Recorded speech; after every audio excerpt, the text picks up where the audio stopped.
Subscribe करें और bell दबाएं ताकि कोई खबर रह न जाए।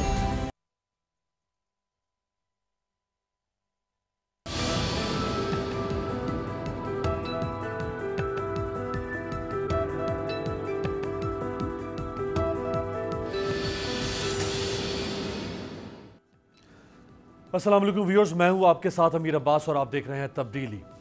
मोहम्मद ज़ुबैर साहब तर्जुमान नवाज शरीफ साहब के भी और मरियम नवाज साहिबा के भी। मोहम्मद ज़ुबैर साहब ने एक प्रोग्राम में तशबीह देने की कोशिश की है इनकलाब ईरान की, आयतुल्लाह खुमैनी की, नवाज शरीफ साहब के इनकलाब की जो वो लंदन से जिसकी वो लॉ जलाने की कोशिश कर रहे हैं। क्या फरमाया, दिखाएं जी। और वज़ीर आज़म इमरान खान साहब ने कल नाम लिए बगैर लेकिन इन्हीं की बात को कोट करके क्या जवाब दिया। अब मैं क्या कहूँ, हमारे मिनिस्टर का भाई है। मैं देख रहा था किसी टीवी प्रोग्राम में कहता कि नवाज शरीफ को उसने आयतुल्लाह खुमैनी के साथ मिला दिया। कोई जिस तरह चाहे नवाज शरीफ साहब को खुमैनी से मिलाते, लेकिन खुमैनी कौन था और खुमैनी ने इनकलाब कैसे बर्पा किया और नवाज शरीफ साहब का इनकलाब कहाँ खड़ा है, ज़रा प्रोग्राम के आगाज़ में आपको बता दें ताकि नौजवान नस्ल को पता चले कि 1979 में और उससे पहले हुआ क्या था। खुमैनी ईरान इनकलाब के बानी थे और खुमैनी ने ईरान की बादशाहत से हाथ मिलाने के बजाय उसे चैलेंज किया और 2500 साल शहनशाहत का तख्ता उल्टा था। जबकि नवाज शरीफ की सियासत का आगाज तो आमरीत के साए तले हुआ था। ईरान के बादशाह रजा शाह पहलवी ने इमाम खुमैनी को 1964 में मुल्क बदर कर दिया था, जबकि नवाज शरीफ और उनके खानदान को किसी हुकूमत ने मुल्क बदर नहीं किया बल्कि वो अपनी मर्जी से बरतानिया में मुकीम है। जबकि पाकिस्तान में उन्हें अदालतें और इदारे तलब कर रहे हैं लेकिन वो वापस आने को तैयार नहीं। तो जो खुद मुल्क वापस ना आना चाहे उसका मवाजना उस शख्सियत से कैसे हो सकता है जिसे एक बादशाह मुल्क बदर कर दे। खुमैनी ईरान से मुल्क बदर होने के बाद इराक गए और इराक से अपने इनकलाबी नजरियात का पैगाम अपने लोगों तक पहुंचाते रहे। 15 साल तक खुमैनी ने जलावती में अपनी कौम की तरबियत की और उन्हें पहलवी खानदान की 65 साल बादशाहत के खिलाफ तैयार किया। आज नवाज शरीफ तो लंदन से वीडियो लिंक, सोशल मीडिया और दीगर जराए से इनकलाब की तैयारी कर रहे हैं, लेकिन खुमैनी ने उस जमाने में बगैर किसी इंटरनेट, मोबाइल फोन, टीवी या सोशल मीडिया के अपना पैगाम ईरान की आने वाली नस्लों तक मुंतकिल किया। यह उसी सूरत में मुमकिन है कि या तो खुमैनी के पैगाम की तासीर ऐसी थी या फिर उनका किरदार ऐसा था कि वो मुल्क से बाहर बैठकर अपनी कौम को जालिम बादशाह के खिलाफ बगावत के लिए तैयार कर रहे थे और लोग खुमैनी की तरफ जौक दर जौक माइल हो रहे थे। यहां तक कि शाह ईरान को इराक में बैठे खुमैनी से भी खतरा महसूस होने लगा और फिर शाह ईरान के कहने पर सद्दाम हुसैन ने इमाम खुमैनी को इराक से भी मुल्क बदर कर दिया और फिर खुमैनी अक्टूबर 1978 में इराक से पेरिस के मुजाफात में आ गए। अब यहां आप नवाज शरीफ साहब के लंदन के महंगे तरीन इलाके में वाक़ अपार्टमेंट्स देखें, जहां वो अशराफिया की जिंदगी गुजारते हुए इनकलाब की तैयारी कर रहे हैं, जबकि खुमैनी पेरिस से तकरीबन 35 किलोमीटर दूर एक गांव के छोटे से घर में बैठकर अपनी कौम को इनकलाब के लिए तैयार कर रहा था। 1978 में रजा शाह पहलवी के खिलाफ हंगामों में तेजी आ गई, लोग सड़कों पर निकल आए और खुमैनी ने बादशाह से तख्त से दस्तबरदार होने का मुतालबा कर दिया। शाह ईरान बादशाह वक्त था, लेकिन फ्रांस के एक गांव में बैठे खुमैनी के किरदार और नजरियात से इतना खौफ था कि वो जनवरी 1979 में इक्तदार वज़ीर आज़म शाहपुर बख्तियार के हवाले करके मुल्क छोड़कर भाग गया। बादशाह की वही फौज और पुलिस जो पहले उसके मुखालिफिन को कुचलती थी, लेकिन खुमैनी के इनकलाब को देखकर वही फौज अपने बादशाह के खिलाफ हो गई। फौजियों ने अपनी बंदूकों के सामने सुर्ख फूल लटका दिए और अवाम पर गोली चलाने का शाही फरमान मानने से इनकार कर दिया। फिर 1 फरवरी 1979 को खुमैनी ने फ्रांस से एयर फ्रांस के चार्टर्ड जहाज के जरिए अपने मुल्क ईरान का रुख किया और 15 साल के बाद तेहरान के मेहराबाद एयरपोर्ट पर लैंड किया। बीबीसी के एक रिपोर्टर जॉन सिम्पसन खुमैनी की वापसी की कवरेज करने के लिए उस जहाज में सवार थे। जॉन सिम्पसन क्या लिखता है खुमैनी के बारे में, जरा यह सुनिए। जॉन सिम्पसन कहता है कि परवाज के दौरान खुमैनी के एक साथी ने बताया कि वज़ीर आज़म ईरान का हुक्म आ गया है कि अगर हमारा जहाज ईरान की फजाई हुदूद में दाखिल हुआ तो ईरान की एयरफोर्स हमारे जहाज को तबाह कर देगी। जब यह बात जहाज में मौजूद सहाफियों ने सुनी तो सहाफी सदमे की हालत में चले गए, लेकिन खुमैनी और उनके साथियों ने नारे लगाना शुरू कर दिए। खुमैनी ने यह नहीं कहा कि जहाज को वापस पेरिस मोड़ दिया जाए, बल्कि जॉन सिम्पसन के अल्फाज हैं कि खुमैनी और उनके साथी सब शहीद होना चाहते थे। एक तरफ वो नवाज शरीफ हैं जो जेल की सजा और अदालतों के बुलावे को मुस्तरद करके लंदन की आरामदेह जिंदगी में इनकलाब की शमा रोशन कर रहे हैं, और दूसरी तरफ वो खुमैनी था कि जो फ्रांस की जिंदगी छोड़कर ईरान की बादशाह से टक्कर लेने और मौत को गले लगाने जा रहा था। जॉन सिम्पसन लिखता है कि आयतुल्लाह खुमैनी के इस्तकबाल के लिए जो हुजूम इकट्ठा हुआ था उसके बारे में कहा जाता है कि वो इंसानी तारीख का सबसे बड़ा इंसानी इज्तिमा था। अल जजीरा की एक खबर के मुताबिक 50 लाख से 1 करोड़ लोग खुमैनी का इस्तकबाल करने के लिए मौजूद थे, क्योंकि लोग जानते थे कि खुमैनी हमें जालिम बादशाह के शिकंजे से आजाद करवाने आ रहा है, ना कि इक्तदार, मालो दौलत और ईरान की बादशाह का लुत्फ लेने। जब खुमैनी ईरान के हुक्मरान बन गए तो अगर वो चाहते तो शाह ईरान के 350 एकड़ पर फैले 18 महल्लात में से किसी एक महल को अपना सरकारी घर डिक्लेयर कर सकते थे, ऐवान सदर डिक्लेयर कर सकते थे, लेकिन उन्होंने इनकलाब ईरान के बानी होते हुए शाह ईरान के महल को ठुकरा दिया और अपनी जिंदगी फर्श नशीनों की तरह गुजारी। नवाज शरीफ और खुमैनी में एक और फर्क देखें।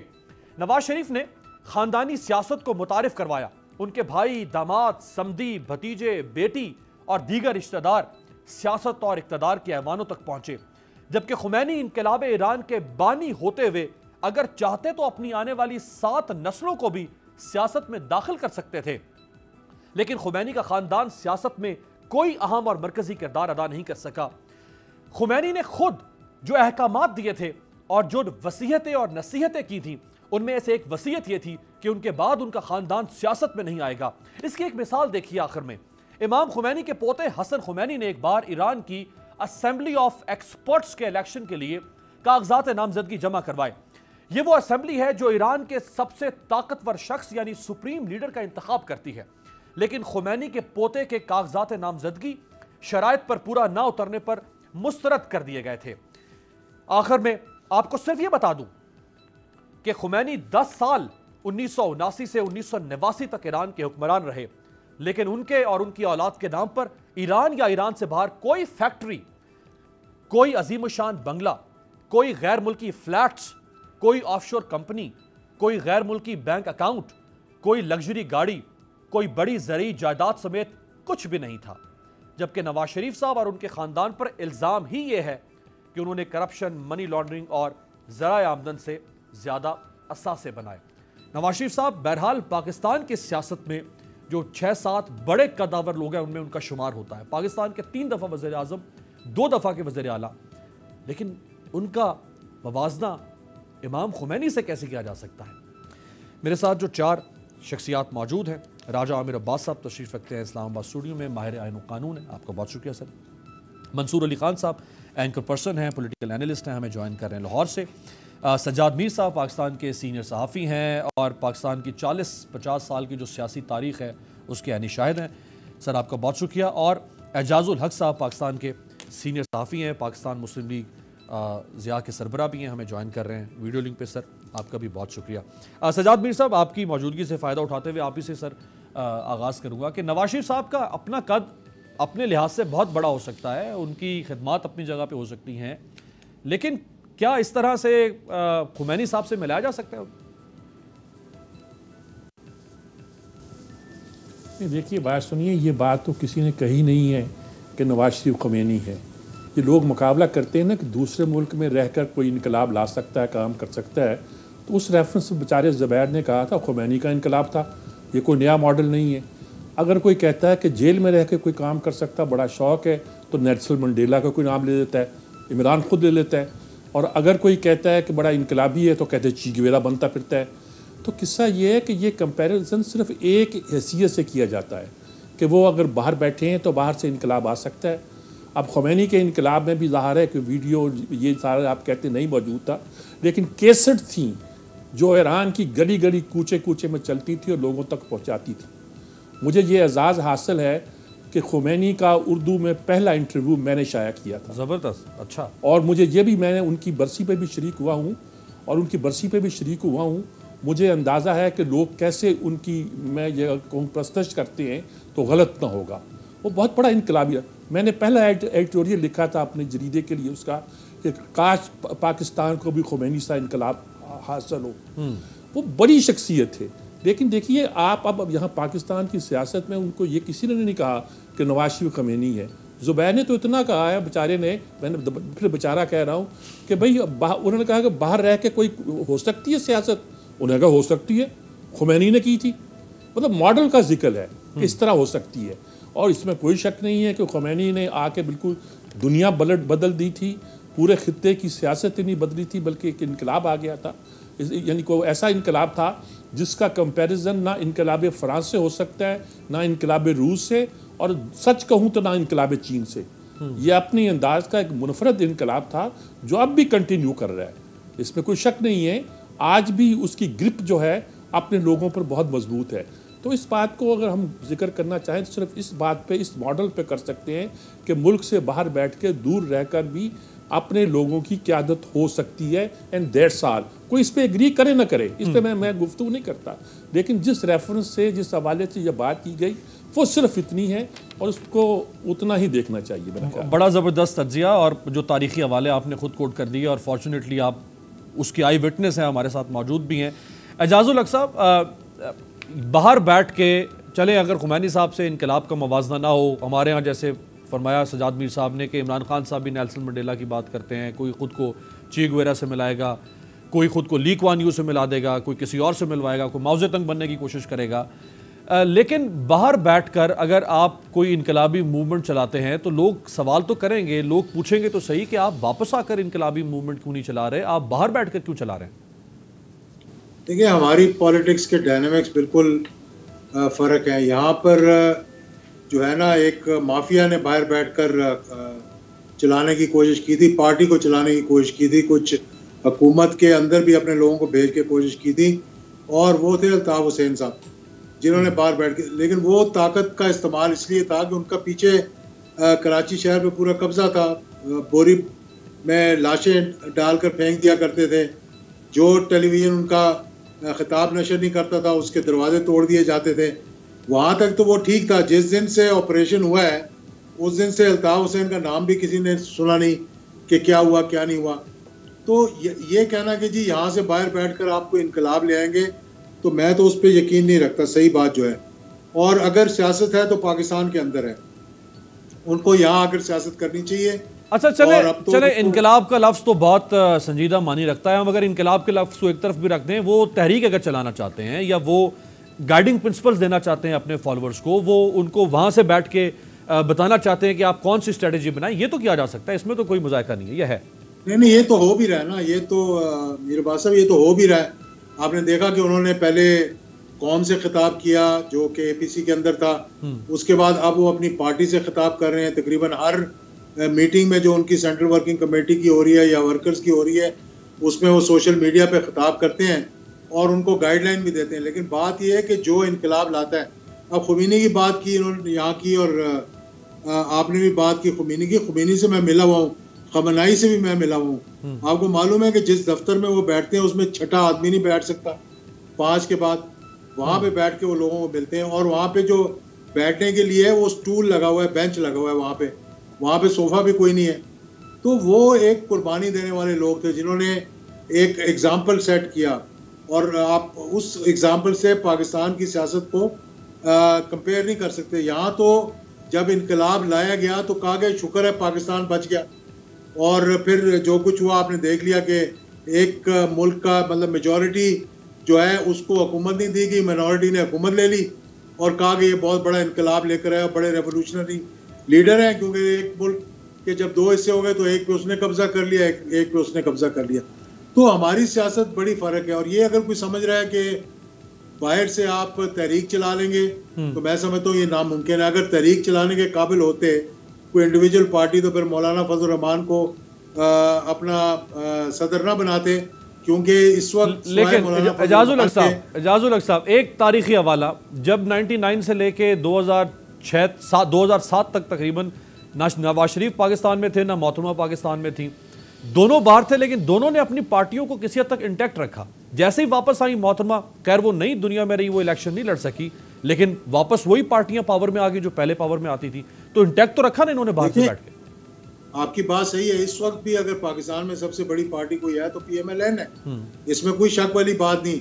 पीपल्स पार्टी का मैं नहीं कहता कि वो पीपल्स पार्टी महदूद कर लिया अपने आप को सिंध तक, और वो भी जब तक उनकी हुकूमत है वो वहाँ पे रहेंगे, लोगों के अंदर खौफ होगा कि हमें पकड़ दकड़ कर लेंगे, पुलिस उनके कंट्रोल में है। जिस दिन उनकी सिंध से हुकूमत ख़त्म हुई तो मैं समझता हूँ कि बिल्कुल पार्टी का भी मेरे ख्याल में कोई थोड़ी बहुत रह जाएगी, लेकिन PMLN एक बहुत बड़ी जमात है और उसको एक बड़ी जमात की हैसियत से तस्लीम भी हम करते हैं, लेकिन जब आपका बयानिया जो है वो कौम के बयानिए से अच्छा हट जाएगा। बयानिए पे जरा अगले मरले में बयानिए की तरफ आते हैं। मंसूर अली खान साहब, कल प्राइम मिनिस्टर ने कुछ फरमाया है, काफी कुछ उन्होंने तनकीद की है, बात उन्होंने कही, यही नवाज शरीफ साहब के बाहर बैठने के बारे में सुनवाएं।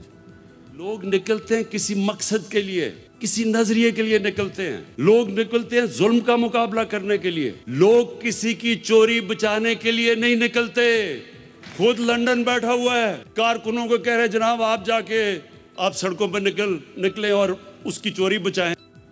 मंसूर साहब, ये अब तहरीक इंसाफ का बयानिया खान साहब ने दे दिया, अब सब ने यही चलाना है कि जी अपने बच्चों को बाहर बैठाया हुआ खुद इनकलाब ला रहे हैं, लेकिन उनका बयानिया ये PMLN का कि अगर हम वापस आते हैं तो ये हमारे खिलाफ विंडिक्टिव जस्टिस करते हैं, हमारी पकड़ दकड़ करते हैं। अब ये दोनों बयानिए चलेंगे पैरेलल। देखिए मेरे ख्याल में आप कभी कोई भी अगर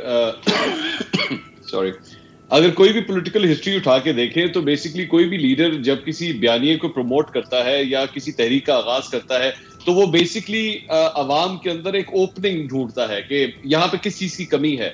अगर आपको याद होगा कि अदलिया तहरीक भी जब चली थी तो तब भी सियासी जमातों ने इसके अंदर अपना एक रोल प्ले करने की कोशिश की थी। वो और बात थी कि वकला हजरात ने कहा था कि जनाब आप लोग पंडाल के अंदर बताया करें और ये सियासी पार्टियों के झंडे जो है हमारे पंडाल में नहीं आएंगे। लेकिन हर पॉलिटिकल लीडर जो है कोई ना कोई ओपनिंग ढूंढता है और आप तारीख उठा के देख लें, चाहे आप ज़ियाउल हक साहब की बात करें, ज़ियाउल हक साहब यहीं बैठे हैं, चाहे ज़ियाउल हक साहब की बात करें, मोहतरमा की बात करें, नवाज शरीफ साहब, मुशर्रफ साहब, सबने किसी न किसी एक ऐसी चीज के ऊपर जो है वो पॉलिटिक्स की है कि वो अवाम के और करीब आ सके। नवाज शरीफ साहब इस वक्त किस चीज को ढूंढ रहे हैं, किस चीज को कैश इन, चले मैं ये लफ्ज इस्तेमाल कर रहा हूं, कैश इन करने की कोशिश कर रहे हैं। वो ये है कि जी अवाम जो है वो इस वक्त महंगाई से तंग आए हुए हैं, अवाम इस वक्त गवर्नेंस से तंग आए हुए हैं। उनको ये लगता है, नवाज शरीफ साहब और उनकी पार्टी को ये लगता है कि जनाब लोग जो है, मैं उनको कहूंगा कि मेरे पीछे आए तो लोग महंगाई से तंग आए, लोग जो है मेरे पीछे आना शुरू हो जाएंगे। वो खुद बेशक महलों में रहते हो, खुद बेशक महंगे महंगे अपार्टमेंट्स में रहते हो, लेकिन ये जो मिडिल क्लास तबका है ये मेरी आवाज के ऊपर बाहर आ जाएगा, क्योंकि जॉबलेसनेस जो है वो बहुत ज्यादा बढ़ गई है, मईशत जो है वो उसकी कोई डायरेक्शन नहीं मिल रही। ये उनका ख्याल है। दूसरी बात ये, सजाद मीर साहब जो बात कर रहे थे, मैं उनकी बात से एग्री करता हूं कि मुआवजा ना तो किया गया है और ना मुआवजा बनता है। और मतलब इमाम खुमैनी किधर और नवाज शरीफ साहब किधर, इनका आपस में कोई कंपैरिजन नहीं है। हाँ, मॉडल की बात है, वो हो सकता है वो उस मॉडल को ट्राई करने की कोशिश करें कि मैं लंदन से बैठ के जो है ये इस तहरीक को चला लूं। चलती है कि नहीं चलती हमें नहीं पता, क्या ये चल पाएगी या नहीं।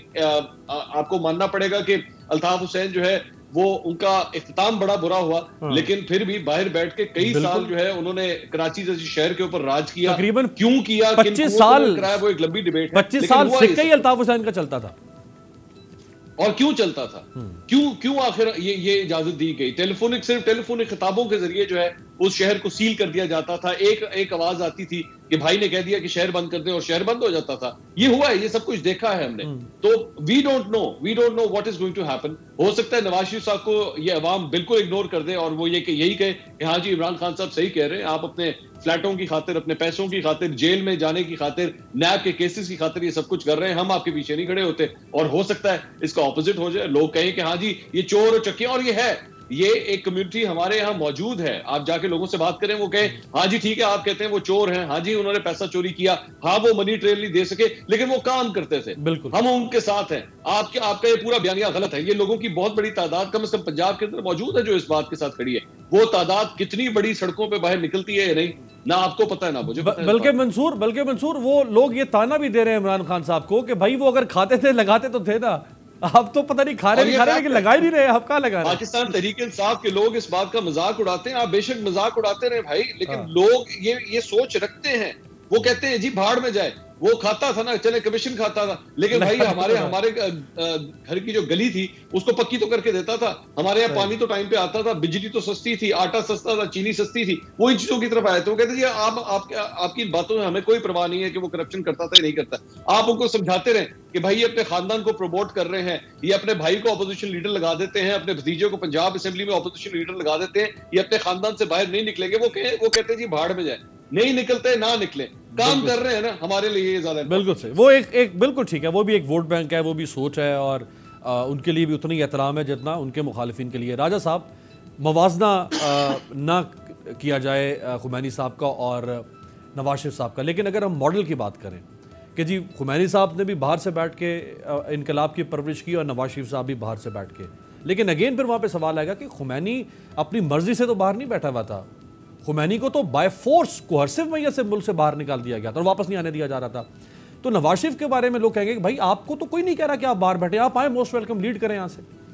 देखिए अमीर अब्बास, ये जो कंपैरिजन की बात है नवाज शरीफ और ख़ुमैनी की, इसमें मैं कुछ नहीं कहूँगा, सिर्फ आपने वो जो अपना क्लिप दिखाया, गालिबन फवाद चौधरी साथ बैठे थे और उन्होंने एक बड़ा ज़ोरदार कैका लगाया इस बात पे, तो इस बात पे सिवाय कैका लगाने के और किसी किस्म का कोई कंपैरिजन नहीं हो सकता कि आप किसी तरीके से उनकी शख्सियत तो छोड़ दें, आपने खुद मॉडल शख्सियत का तो हम सब ने इत्तेफाक किया कि कहा कि मॉडल उनका या उनकी सोच ये थी कि उन्होंने बादशाहत को ख़ुमैनी साहब ने ख़त्म करनी थी और इनकी सोच ये है कि इन्होंने उस लेगेसी को, इन्होंने उस चीज़ को आगे बढ़ाना है और इसकी पैबंदकारी करनी है कि जी नवाज शरीफ और उसके बाद अगर कोई लीडर है तो वो मरियम बीबी, उनकी ये वही बादशाहत है, जरदारी साहब फिर उनके बेटे बिलावल, तो ये तो बादशाहत की तरफ खुद लेके अपने लेकिन मुल्क राजा को जा साहब वो रहे हैं। कहते हैं ना, आपको क्या प्रॉब्लम हो रही है, लोग हमें मुंतखब करते हैं हमारे बच्चों को, आपको क्या प्रॉब्लम नहीं, है? अब बात ये नहीं हो रही, अब जैसे लोग मुंतखब करते हैं तो लोगों को हमारा आपका ये फ़र्ज़ है और अब अवाम इस चीज़ को समझ रही है।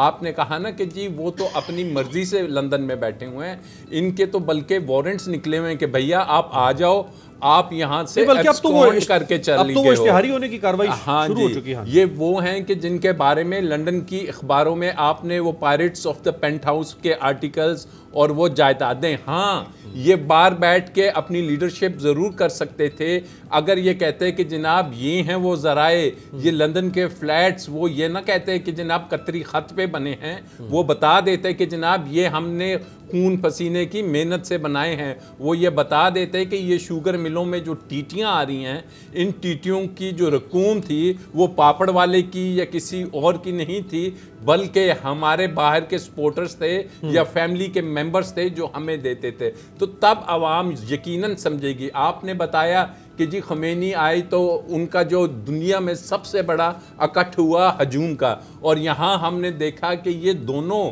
नवाज शरीफ और मरियम बीबी लंदन से ही एक जहाज़ के ज़रिए जब लैंड करती हैं लाहौर में अपने गढ़ में, तो बकौल ख्वाजा आसिफ के हम 50,000 आदमी भी इकट्ठा नहीं कर सके। राजा साहब, उसमें भी अगेन एक ब्रेक का कहा जा रहा है, ब्रेक पे जाते हैं, उसमें भी एक फ़र्क है। खुमैनी आए थे तो वो कन्विक्टेड नहीं थे, उस वक्त नवाज शरीफ साहब कन्विक्टेड थे, वो तो गिरफ्तारी देने आए थे, तो उनके लिए तो एयरपोर्ट पे 50 लाख बंदा आ भी नहीं सकता था।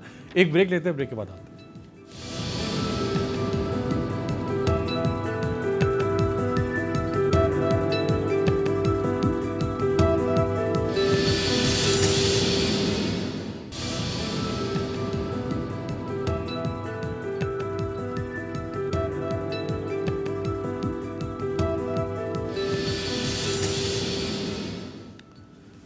ब्रेक के बाद खुश आमदीद। इस वक्त ये भी एक सवाल है कि अगर अपोजिशन निकलती है, जो कि जाहिर बात है आज से 6 दिन के बाद, बल्कि छठे दिन ही पहला जलसा होगा, और अगर ये जलसे बढ़ते हैं और लॉन्ग मार्च या इस किस्म की मूवमेंट होती है, तो हुकूमत का रिएक्शन क्या होगा? क्या हुकूमत सप्रेस करने की कोशिश करेगी, जैसे अभी हुकूमत ने बगावत के मुकदमे दर्ज करवाए?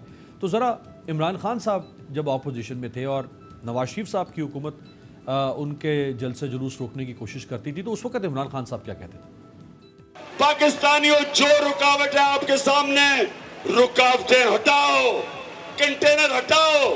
पुलिस अगर खड़ी है और गैर कानूनी काम कर रही है, आपको अगर रोक रही है एक पुरअमन एहतजाज पे, पुलिस को आगे से हटा दो, लेकिन यहां पहुंचो। राइट, सज्जाद मीर साहब, आपको लगता है कि प्राइम मिनिस्टर इमरान खान बड़ा दिल करेंगे अपोजिशन को, अगर कोई गैर कानूनी काम, कोई लॉ एंड ऑर्डर की कोई मेंटेनेबिलिटी का मसला नहीं बनता, तो ये ऑपोजिशन को करने देंगे वो जो कुछ करते हैं, जलसे, जुलूस, रैलियां? असल में बात यह है कि ऐसे इकदाम हमारे यहाँ जब किए जाते हैं तो ये देख कर किए जाते हैं कि पुश्त पर कौन है, पुश्त पर ताकत मौजूद है कि नहीं है। इस फिक्र की ज़्यादा वजाहत मुझसे ना चाहें। अगर इमरान को ये ख्याल यकीन है, जैसा कि इशारे भी मिल रहे हैं, उस पर उनके ताकत मौजूद है तो वो कुछ भी कर सकते हैं। जो कुछ भी करेंगे ताकत की के बावजूद, तो उसका नतीजा लोगों के जहनों पे क्या पड़ेगा, ये बड़ा सवाल है। क्या लोग ताकत के किसी इस्तेमाल के बाद खामोश रहेंगे? क्या वो दिल के साथ इमरान के साथ रहेंगे, या वो अपने दिल के अंदर एक तरह की बावत पाल लेंगे? हो सकता है कि अमली तौर पर मैदान में कुछ ना करें। ये बात मैंने गोल बोल करके इसलिए बयान की है कि कोई ज़्यादा इससे ज़्यादा ख़तरनाक नताइज पैदा होते नज़र ना आए। हमारे लोग बड़ी गलत बातें कर रहे हैं। जब इसकी तकरीर हुई थी और उसके बाद तकरीर पर कमेंट किया, सबसे पहले फवाद चौधरी का कमेंट आया कि पहले तो अदारों को लड़ाया जाता था आपस में, अब अदारों के अंदर इख्तलाफ पैदा किया जाता है। आप समझते हैं इस बात का मतलब क्या है? अदारे का मतलब यहाँ क्या लिया जाता है, और अदारे के अंदर इख्तलाफ पैदा करने का मतलब क्या लिया जा सकेगा? बड़ी ख़तरनाक बातें ये खुद करने लग गए हैं। कभी कहते हैं कि इंटरनेशनल ताकतें काम कर रही हैं, फिर कहते हैं कि इस्लाम मुल्कों को डील करने के यूज़ किया जा रहा है।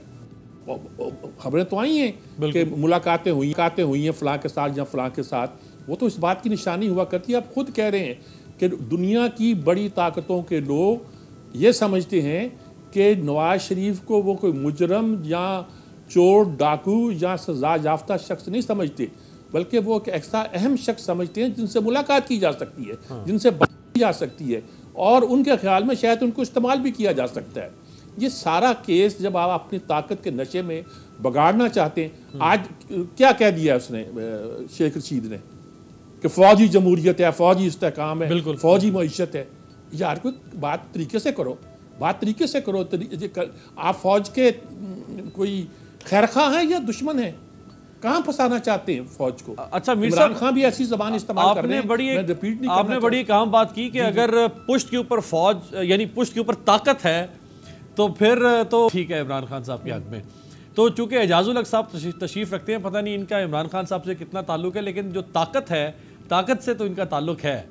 तो एजाजुल हक साहब फिर पुश्त पे ताकत है, उसका बहुत ताल्लुक है। देखें, सजाद मीर साहब ने जो बात की है ना, ये एक जनरल परसेप्शन। कोई एक तो मौजूदा हुकूमत की कारकर्दगी बहुत ही कमज़ोर रही है। दूसरी बात यह है कि अपोजिशन भी आपको पता है कि बिखरी रही है। अब जाकर ये कहीं इकट्ठे होने की कोशिश कर रहे हैं, लेकिन मुझे लगता नहीं है कि ये 16 तारीख तक या उसके बाद ये इकट्ठे रहेंगे, क्योंकि अभी भी हर कोई ये चाह रहा है कि जी कुछ ना कुछ हमारे साथ NRO टाइप चीज़ हो जाए। बात इस वक्त सबसे बड़ा मसला जो है ना, वो महंगाई, बेरोज़गारी, लाकानूनियत और ये चीज़ें हैं। और दूसरा, मौजूदा हुकूमत ने जो अब ये बातें कर रहे हैं, जैसे कि सजाद मीर साहब ने बताया जी कि इसके पुष्ट पर कुछ इस्लामी हुकूमतें हैं या कुछ लोग हैं जो पाकिस्तान करना चाह रहे हैं। तो आपकी अपनी डिप्लोमेसी, यानी कि आपकी अपनी फॉरेन पॉलिसी जो कि प्रोएक्टिव होनी चाहिए थी, आपने इतना बड़ा एक वैक्यूम क्रिएट कर दिया, इतना बड़ा वो गैप दे दिया। लाजिम बात है उस वैक्यूम ने किसी न किसी ने तो फिल करना था। तो आज आपके ताल्लुकात देख लें कि मिडल ईस्ट में चले जाएं, GCC में चले जाएं, तो कौन से ममालिक हैं जिनके साथ आप कह सकते हैं यार कि आपके वो ताल्लुकात हैं जो कि माजी में पाकिस्तान के हुआ करते थे, चाहे वो सऊदी अरेबिया हो, चाहे वो UAE हो, चाहे वो बहरीन हो, चाहे वो और दीगर कुवैत हो या दीगर ममालिक GCC के ले लें। तो ये वजूहात हैं जिनकी वजह से आज ऑपोजिशन को मौका मिल रहा है। इनकी कारकर्दगी ऑपोजिशन की कोई इतनी अच्छी नहीं है। सिंध में जाकर देख लें आप, इन्होंने कचरा वहां पे सारा वो तो मेरे एजाज साहब हुकूमत की भी कोई इतनी अच्छी नहीं है। मैं यही तो हुकूमत का ही तो बता रहा हूँ कि हुकूमत ने मौका दे दिया इनको।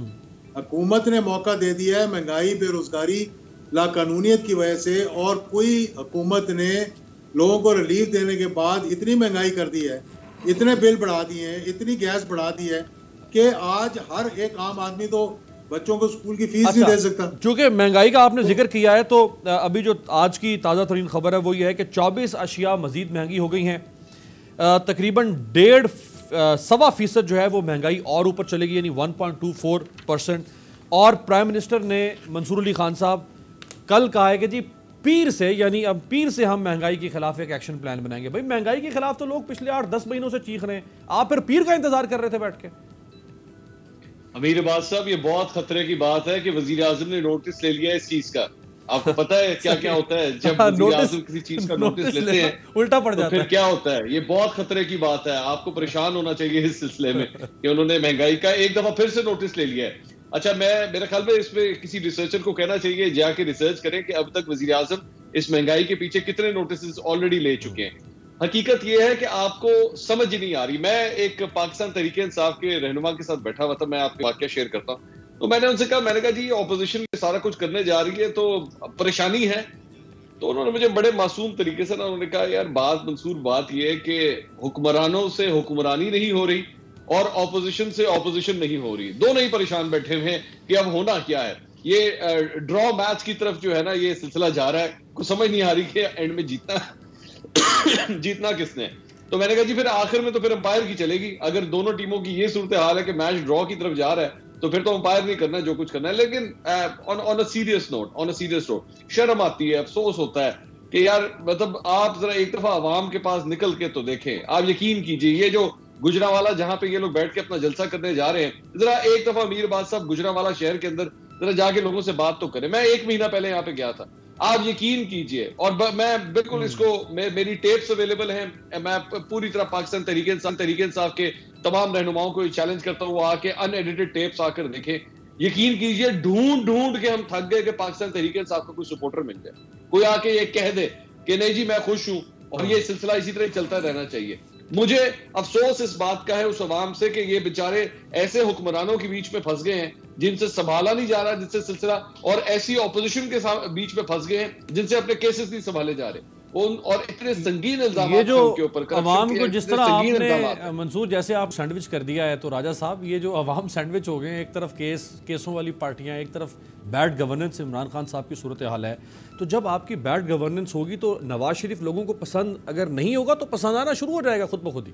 देखिए, नवाज शरीफ पसंद जो आ सकता है, लेकिन क्या वो जो हालिया बयानियां लेके आ रहा है, क्योंकि पंजाब उसकी बेस है, क्या पंजाब के लोगों को वो बयानियां पसंद आएगा? क्या पंजाब के लोगों को ये समझ नहीं आएगी कि जो कि फ़ौज के हर गांव में, हर डिस्ट्रिक्ट में मौजूद हैं पंजाब के लोगों की फैमिलीज़, क्या उनको ये समझ नहीं आएगी कि इस वक्त जो इंटरनेशनल इस्टेब्लिशमेंट है वो आपकी जो अपनी इस्टेब्लिशमेंट है उसके ख़िलाफ़ सख्ती से अमल दरामद कर रही है, और वो हर हरबा ये जिसको हम 5th जनरेशन वॉरफेयर कर रहे हैं। आपने अभी देखा होगा, आप भी मीडिया से बड़ा ताल्लुक़ रखते हैं और अपडेट रहते हैं कि हमारा जो दुश्मन मुल्क है भारत, उधर से जो बयानिया आता है, उधर से जब से वो उनको मियां नवाज शरीफ को निकाला गया तो उन्होंने कहा हमारी बड़ी इन्वेस्टमेंट हुई थी। उधर से जो जनरल आसिम के बारे में उनके बयान से पहले जो बातें की जाती थीं, वही बातें अगर मियां नवाज शरीफ साहब करेंगे, और अगर मुलाकातें ज़रूर होती हैं, और मुलाकातें ये ऐसी चीजें आपके इल्म में है कि हमने देखा कि लेकिन अभी सुनिए, हुकूमत को एविडेंस नहीं ला सकी नवाज शरीफ साहब के, मैं हुकूमत की बात नहीं कर रहा, की भारत के साथ। I am not talking about government. मैं कह रहा हूं कि अवाम ये चीजें देखती है, आप और हम मीडिया पे, सोशल मीडिया पे ये चीजें देख रहे हैं। आप भी पढ़े लिखे हैं, हम भी समझते हैं। आपने देखा कि जनाब वो जो भारत में कहा गया कि जनाब जो पाकिस्तान के पॉलिटिशियंस बाहर हैं, या भारत का मीडिया ये कहता है कि फ़ौज और अवाम के दरमियान आपने डिस्टेंस बढ़ाना है, इनके एतमाद को कमी करनी है और तब दूर करना है फौज, तब जाके पाकिस्तान में आप जंग जीतेंगे। अच्छा, यहाँ पर एक सवाल, तो एक बात सर, अब पंजाब की अवाम ने देखना है कि कुछ भी हो जाए लोकल पॉलिटिक्स में, वो भारत के बयानिए को कभी पंजाब का जो एक बाज़मीर शख्स है वो कभी अलाउ नहीं करेगा। एक सवाल करूंगा, एक ब्रेक से वापसी पे एक सवाल यहाँ पे उठता है जो जिसकी बात कर रहे हैं राजा साहब। नवाज शरीफ और उनकी पार्टी कहती है कि भाई अगर हमें कुछ शिकायत है पाकिस्तान के कुछ इदारों से तो हम उस शिकायत का इजहार कैसे ना करें, क्यों ना करें, हम कब तक वो शिकायत दबा के रखें। ब्रेक के बाद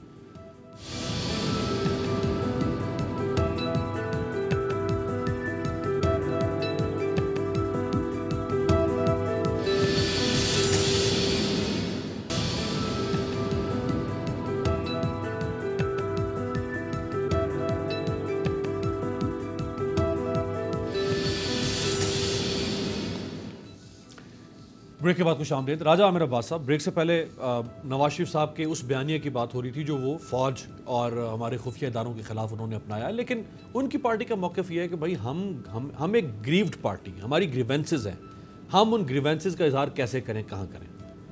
देखिए, बिल्कुल वो एग्रीव्ड पार्टी हैं। वो एग्रीव्ड किससे हैं?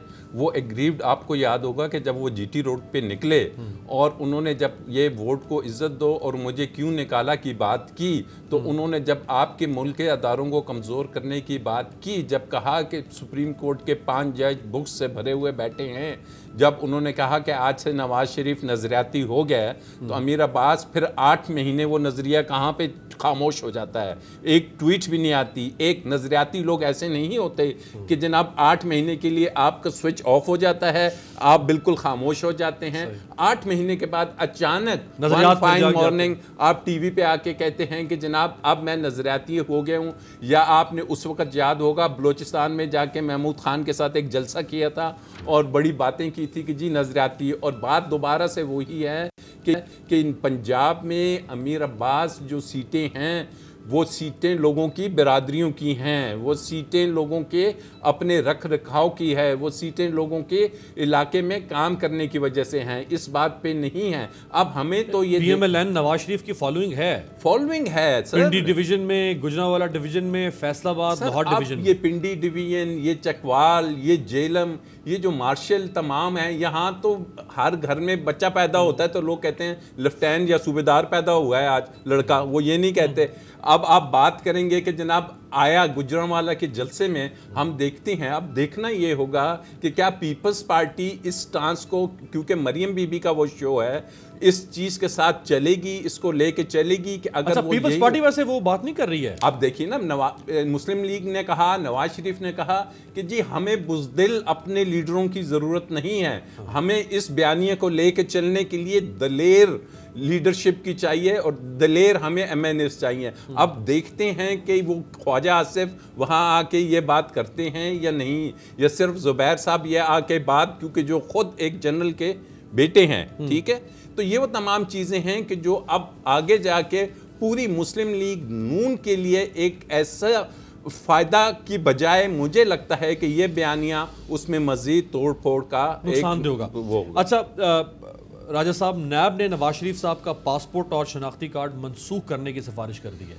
क्या ये सही फैसला है? अगर आप नवाज शरीफ साहब को पासपोर्ट लेस कर देते हैं, इसका मतलब है उनके पास कोई शहरियत नहीं है, फिर तो वो असाइलम अप्लाई कर सकते हैं, फिर तो वो और सिंपथीज उनको बरतानिया की हुकूमत की मिल सकती है। देखिए, ये सही फैसला है क्या? ये फैसला सिर्फ वो है कि नैब की कारकर्दगी तो आपके हमारे सामने है कि नैब से जब ये पूछा जाता था कि ये एवन फील्ड के अपार्टमेंट्स की कीमत कितनी है, तो नैब कहती थी गूगल करके देखें, हमें नहीं मालूम।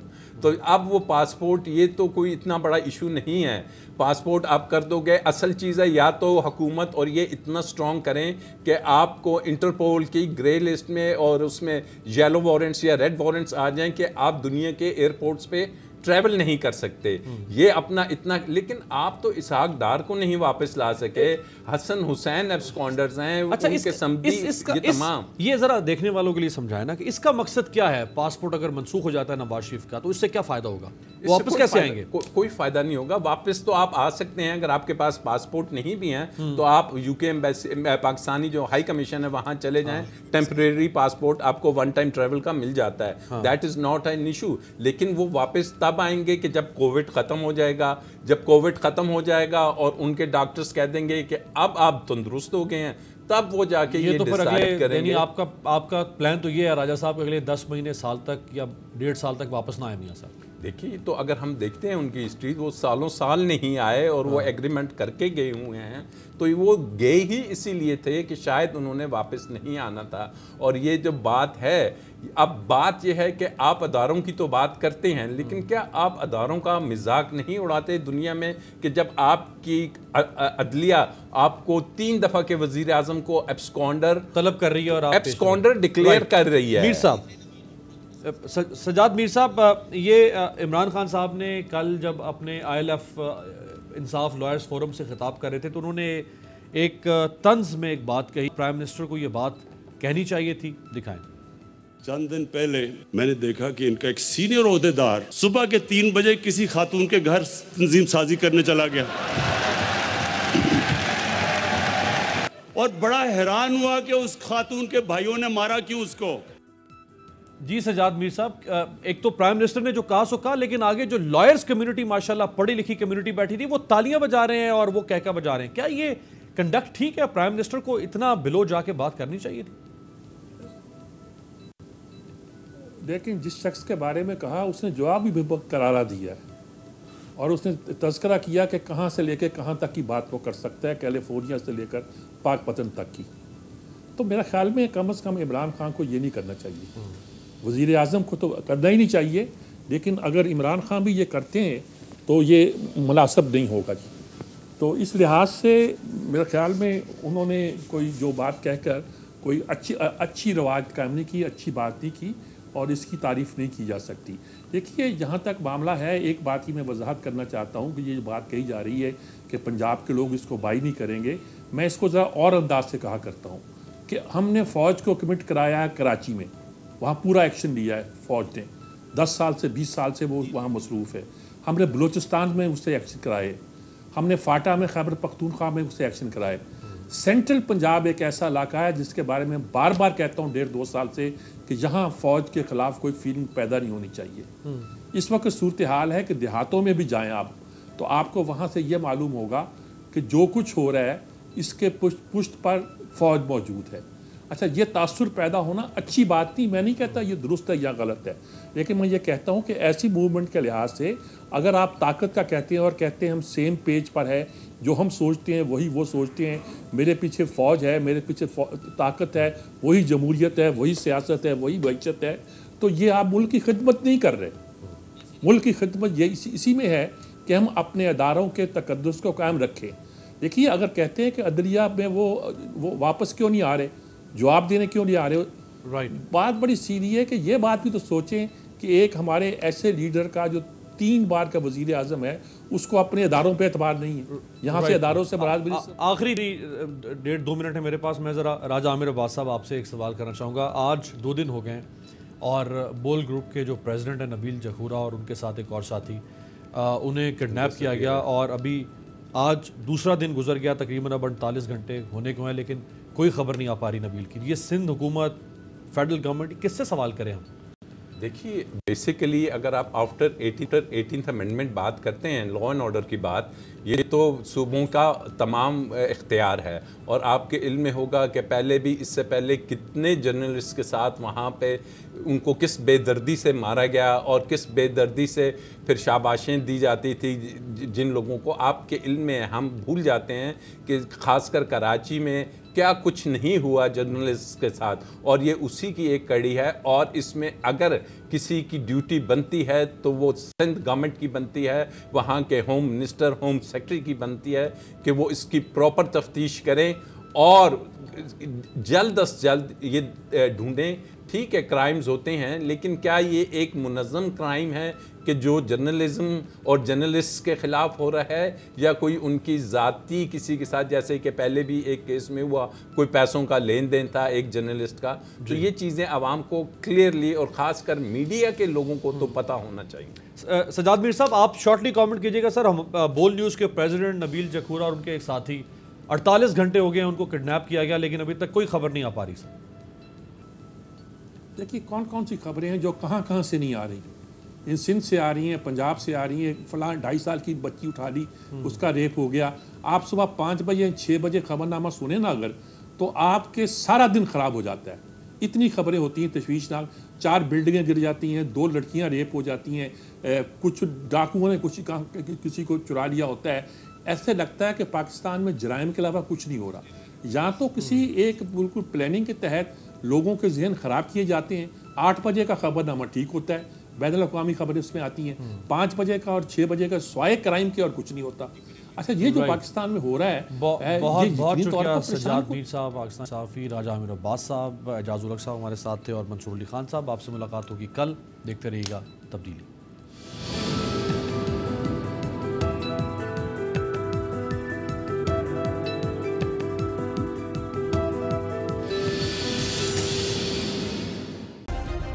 सब्सक्राइब करें और बेल दबाएं ताकि कोई खबर रह न जाए।